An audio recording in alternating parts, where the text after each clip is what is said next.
sapagkat ito na ang katuparan ng pangako ng ating Panginoong Hesukristo na kanyang susuguin ng Espiritu Santong mga aliw.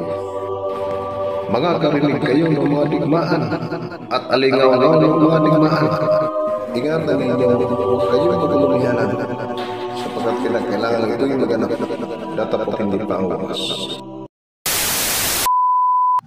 Ay isang magandang hapon po muli mga kapatid ng aking pinaabot sa bawat isa. Naway datnan kayo ng mga salitang ito na nasa mabuting kalagayan.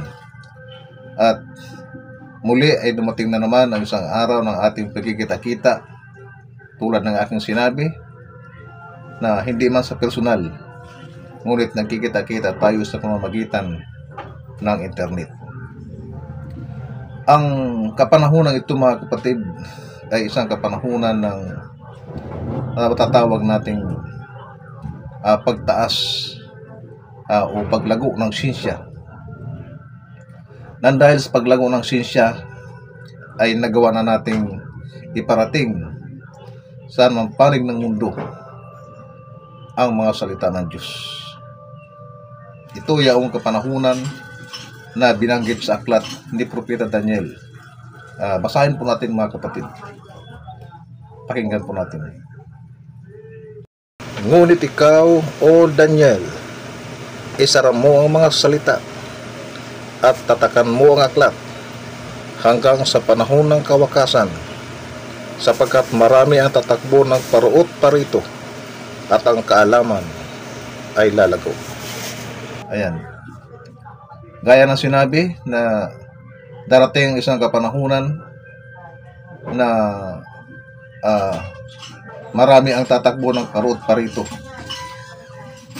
at ang kaalaman ay lalago. Ang isang kahulaan po para po sa ating kaalaman ay 1,000 taon pa o 100 taon pa ang lilipas, ay halos ngayon pa lang nangyayari. Ngayon pa lang nangyayari.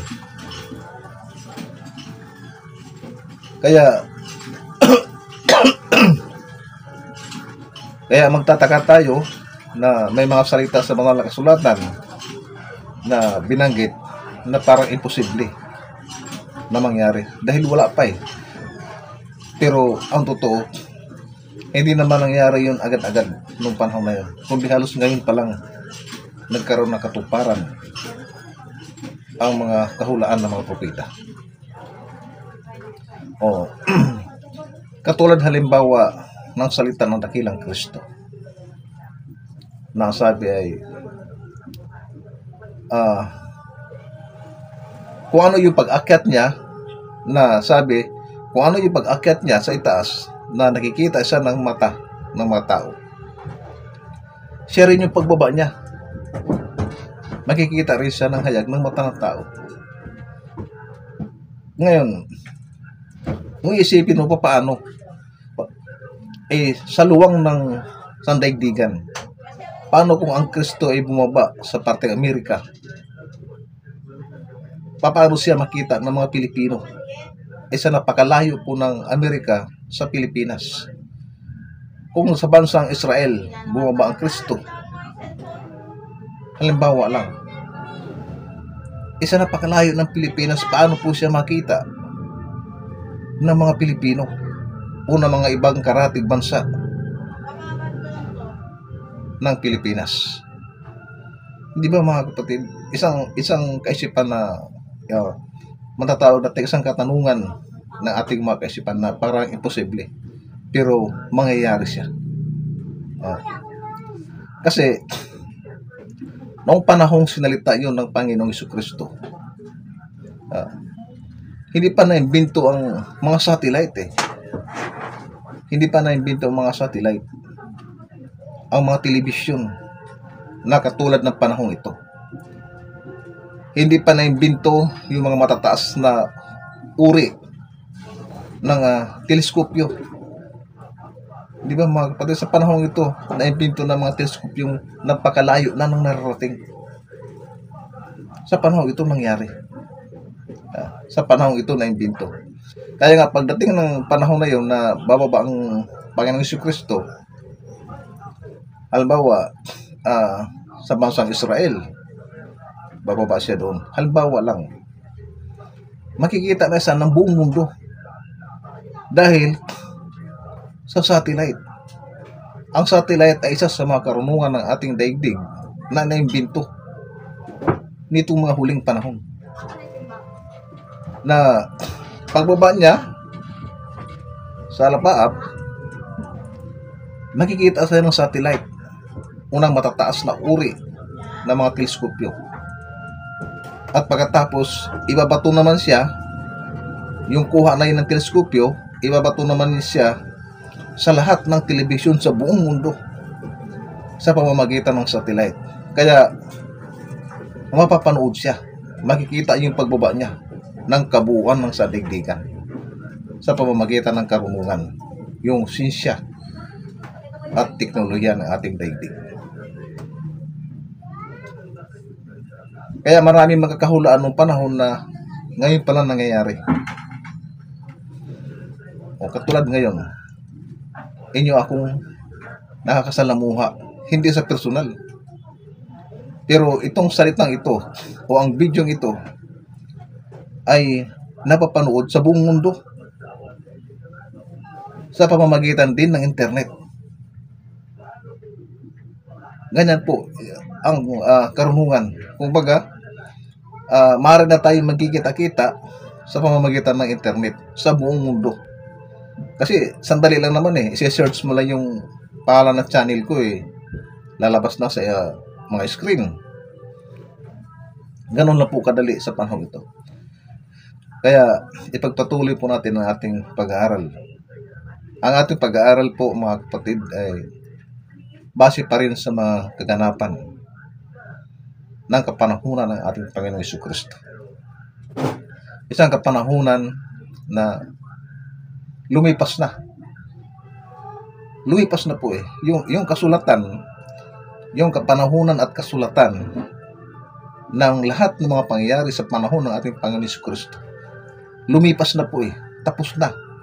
Pero binabalikan natin bilang pag-alaala sa mga kaganapan ng mga panahon na yun. Pagkatapos, kumbaga, lilingon tayo sa pinanggalingan.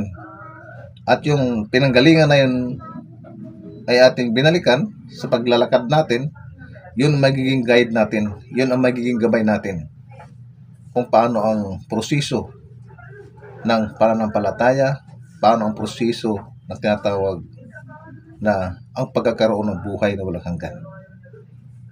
Ang kapanahunan ng ating Panginoong Jesucristo, mga kapatid, ay lubhang napakahirap. Yung testamento niya, testamento ng kanyang pangaral ng mga salita ng Diyos. Kung inyo pong malaala nung panahon na siya nag-ayuno, ayuno siya Nag-ayuno siya ng 40 araw at 40 gabi. Sa ilang, doon niya ginanap sa ilang. Alam niyo mga kapatid kung ano ibig sabihin ng ilang, isang disyerto noong mga panahon na yun. Na hindi siya kumain. Tinis niya yung gutom. Wala siyang ginawa kundi makipag-usap sa Diyos. Yun ang ayuno Ngayon, nung kasalukuyan nag-aayuno siya, di sobrang gutom na yung katawan laman niya. Dumating ngayon yung tukso, yung diablo. Ano ang salita sa kanya ng diablo? Kung ikaw nga ang anak ng Diyos, sabi ng gano'n, ay gawin mong tinapay mga batong ito. Kita mo yan, yung panunukso ng diablo sa kanya. Pero sumagot siya, sabi niya, hindi lamang sa tinapay nabubuhay ang tao, kundi sa bawat salitang namumutawi mula sa bibig ng Diyos. Yan ang sagot niya kay Satanas. Tapos hindi pa nasiyahan sa Satanas, dinala siya sa taluktok ng isang gusali. Pagdating sa itaas, sabi niya, magpatihulog ka. Kung ikaw ang anak ng Diyos, Kung ikaw nga ang anak ng Diyos, sabi niya, magpatihulog ka. Sapagkat nasusulat na magsusugo siya ng kanyang mga anghel upang alalayan kanya na ikaw ay huwag matisod sa bato. Kita mo yung panunukso ng dyablo kay Jesus. Gumamit pa siya ng kasulatan. Pero hindi kailanman nagpatukso ang ating Panginoon Kristo. Lahat yun ay napaglabanan niya. Kaya hindi biro-biro po mga kapatid. Kung isipin nyo lang yung pagbabasa ng mga banal na kasulatan, yung mga kaganapan ng mga pangyayari sa ating Panginoon Kristo, napakahirap po talaga. Hindi lang siya, pati mga apostol niya pati mga kasama niya mga apostol, mga alagad, ganun din. Ano nangyari sa mga apostol? Pinagpapatay. Iba't ibang kaparaanan yung pagpatay ng mga tao sa mga apostol ng Kristo. Yung iba binato. Si Esteban, apostol. Pinagbabato yun hanggang sa namatay. Isang katakot-takot na kaganapan po ang mga dinanas ng ating mga lingkod ng Diyos sa mga nagdaang panahon. Ayaw ng tao na makarinig sila ng mga salita ng Diyos. Patayin ka. Ganyan kalupit ng araw ang mga tao. So hanggang dito po lamang mga kapatid. At ito isang maikling tipanan lamang na aking naipagkaloob sa inyo. Maikli lang ang aking video mga kapatid. Yung tama lang na maunawaan natin. So hanggang dito po lamang mga kapatid. Abangan ninyo ang mga susunod na video na aking pagkakaloob sa mga susunod na mga araw. Hanggang dito po lamang at huwag kalimutan mag-subscribe at pindutin ang notification bell para sa mga susunod na mga video. Maraming pong salamat at magandang hapon po sa bawat sa inyo.